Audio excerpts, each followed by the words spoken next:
वृद्ध जागेश्वर धाम, जागेश्वर जी का वृहद रूप में इन्हें पूजा जाता है। यह जागेश्वर धाम से 15 किलोमीटर की दूरी पर है। मान्यतानुसार पुत्र प्राप्ति हेतु यहाँ विशेष पूजा होती है।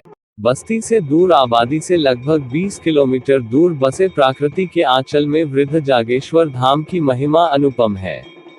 यहाँ आकर लगता है कि हम प्रकृति के बिल्कुल निकट आ गए हैं तथा यहाँ आकर हम सभी परेशानियों से मुक्त हो जाते हैं। हमारा सारा तनाव दूर हो जाता है। यहाँ के प्राकृतिक दृश्यों को देखकर ईश्वर की असीम शक्ति का अनुभव होता है।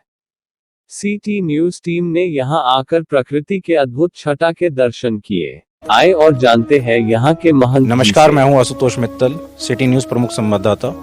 आज हम आप पहुँचे हैं वृद्ध जागेश्वर धाम जी का रूप विष्णु जी के रूप में यहाँ पूजा जाता है। पलमाड़ो से 35 किलोमीटर दूर पड़ता है। इसका एक आध्यात्मिक महत्व है।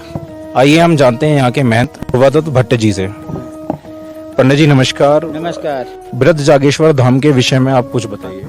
वृद्ध जागेश्वर धाम विष्णु स्वरूपेण है। ये यहाँ पर शिव जी स्वयं प्रकट हुए हैं।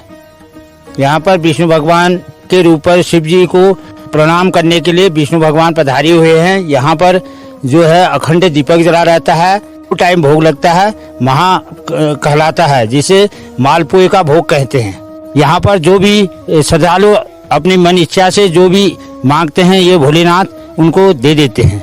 जिसके बच्चे भी नहीं होते हैं तो खड़ा दिया, जब शिवरात्रि को महाशिवरात्रि होती है, उस दिन दीपक हाथ में लेकर के खड़ा रह करके उनका साल भर में पुत्र भोलेनाथ दे देते हैं उनको।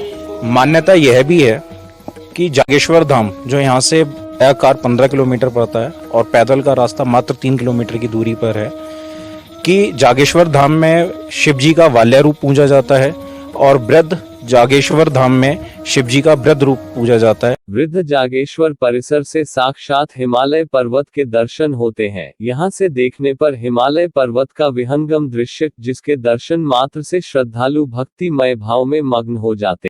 मंदिर के आसपास लंगूर और बंदर बहुतायत में देखे जा सकते हैं। अंदर गहन वनों में हर प्रजाति के वन्य जीव रहते हैं। इसी के साथ महंत जी हमारी टीम को गर्भगृह के दर्शन हेतु अंदर ले गए। आए वृद्ध जागेश्वर स्वयंभू शिवलिंग के साक्षात दर्शन करें। बोलो वृद्ध जागेश्वर धाम की जय। जी ने बताया कि गर्भगृह में शालिग्राम जी विराजमान है, अर्धवृहद जागेश्वर शिवलिंग। यहाँ नित्य मालपुआ के भोग लगता है तथा सदियों से अखंड दीपक प्रज्वलित है। जो है ये विष्णु स्वरूपेण ये शालिग्राम की यहाँ पर पूजा होती है। ये जागनाथ है, शिव और पार्वती है।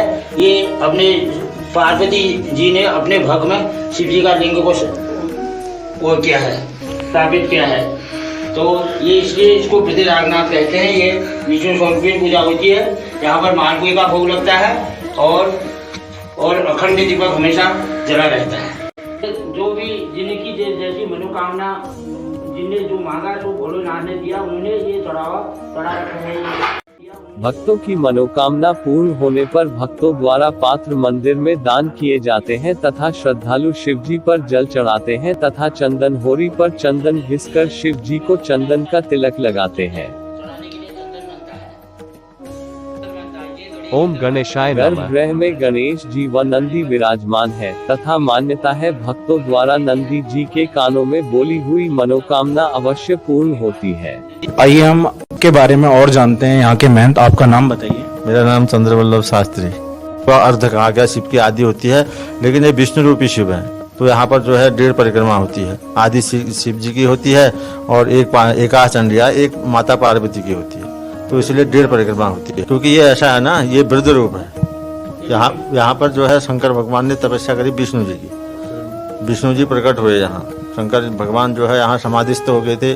जब विष्णु जी यहाँ प्रकट हुए तो फिर विष्णु जी और शिव जी की यहाँ पर बातचीत हुई है, क्योंकि ये विशेष स्थान जो है संतान प्राप्ति के लिए है। जिन महिलाएं जिनकी संतानें नहीं होती है संसार में कहीं भी, तो भोलेनाथ ने देखा कि संसार में महिलाएं इतने कष्ट में है कि उनकी संतान नहीं हो रही है, तो उसने विष्णु जी को ध्यान कराया। यहाँ पर शिव जी ने, विष्णु जी प्रकट हुए।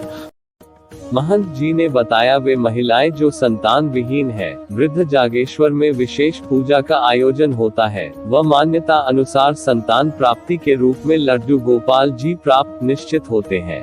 तो विष्णु जी ने कहा, आप देवों के देव महादेव भोलेनाथ हैं, मुझे आज्ञा दें, आपने क्यों याद किया। भोलेनाथ ने कहा विष्णु जी से कि भाई मैं ये देख रहा हूँ कि संसार में महिलाएं परेशान हैं, उनकी संतान हो ही नहीं रही, कहीं डॉक्टर जो है डॉक्टर से भी फेल हो जा रहे हैं।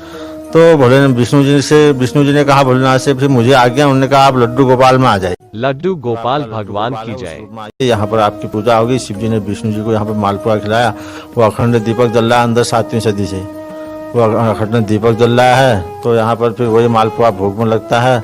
तो बताया जाता है कि जो हमारे पूर्वजों की विनती है कि जो लड्डू गोपाल रूप है उसी का प्रविष्ट हो जाता है महिलाओं के गर्भ में, तो उस आदमी को यहाँ पर एक विशेष पूजन होता है। 40 तंदुल के आटे के चावलों के 15 लिंग बनाए जाते हैं, उनमें पूजन होता है। उसी चावलों की खीर बनती है, हवन होता है। खीर से जो हवन का खीर बच जाता है वो महिला पुरुष को खिलाया, उनकी संतान की प्राप्ति होती है। हमारे सामने चमत्कार हो रहा है।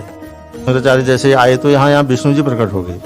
उन्होंने कहा हमारे इष्ट को आप बांध नहीं सकते। तो यहाँ पर ऐसा है कि यही लिंग ऐसा है जो जागृत अवस्था में है संसार में, बाकी तो सब किलक हो गई ना। कलयुग में मनुष्य जो है इतना क्रोधी या इतना क्रूर स्वभाव का हो जाएगा कि वो मृत्यु भी मांगेगा, किसी की लड़ाई होगी मृत्यु मांगेगा। जागेश्वर में भी किलक कर दिया इसीलिए आदि गुरु शंकराचार्य ने, आदमी घर में लड़ाई हो कहा, उन्होंने कहा मुझे मौत चाहिए, तो उसकी मृत्यु होगी। तो इसलिए वृद्ध जागेश्वरी एक ऐसे लिंग है जो जागृत अवस्था में, यहाँ आदि गुरु शंकराचार्य ने इनको बांधा नहीं। महंत जी ने बताया वृद्ध जागेश्वर एकमात्र ऐसा स्थान है जहां शिव जी जागृत अवस्था में है, जिस कारण मांगी हुई मान्यता अवश्य पूर्ण होती है। जो महिलाएं जिनको संतान की प्राप्ति नहीं हो रही है, तो संतान के पुत्र के रूप में उन्हें प्राप्ति होती है, पुत्री के रूप में जो उनकी श्रद्धा है। जैसे कि बेटियां हो जाती हैं तो उनको पुत्र की प्राप्ति हो जाती है।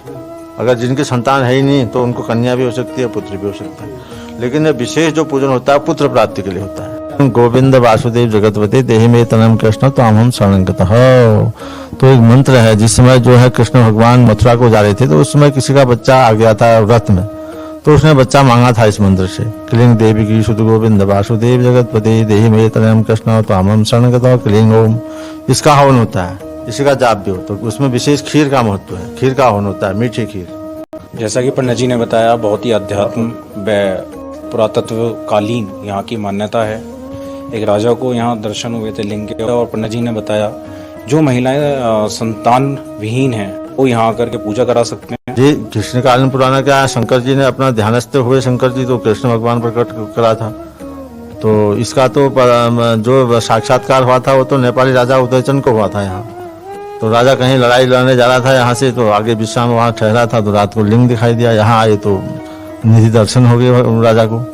तो राजा उसी बुद्ध रूप से ही उसका साक्षात्कार होता रहा राजा का। क्योंकि कहीं पर भी कोई भगवान प्रकट होता है, किसी न किसी को आज्ञा होती है ना, तो उससे पहले नहीं हो सकती है। तो इसके बाद जागेश्वर इसके बाद बना। जहाँ भी आप घूम रहे हो उसकी मूल जड़ यही है, यहीं से प्रकट है सारे देवता। क्योंकि इसके बाहर से पर्वत श्रृंखला है, पंचाचूली, नंदा देवी, नंदागुड़, त्रिशूल पर्वत। और पुजारी गणों को, जो यहाँ पुजारी गण रहते हैं, सुबह मॉर्निंग टाइम में 4 बजे ब्रह्म मुहूर्त में बहुत से पुजारियों को सप्त ऋषियों के दर्शन हुए हैं। कभी कोई ऋषि आकाश मार्ग से जाते हुए दिखाई देते हैं। और यहाँ बगैर आदेश के कोई आ नहीं सकता। जैसे आप लोग आज आए हो, आपको इनका विशेष आदेश था। यह था सिटी न्यूज टीम का वृद्ध जागेश्वर का आध्यात्मिक सफर, जो कि सुखद में अध्यात्म से परिपूर्ण रहा।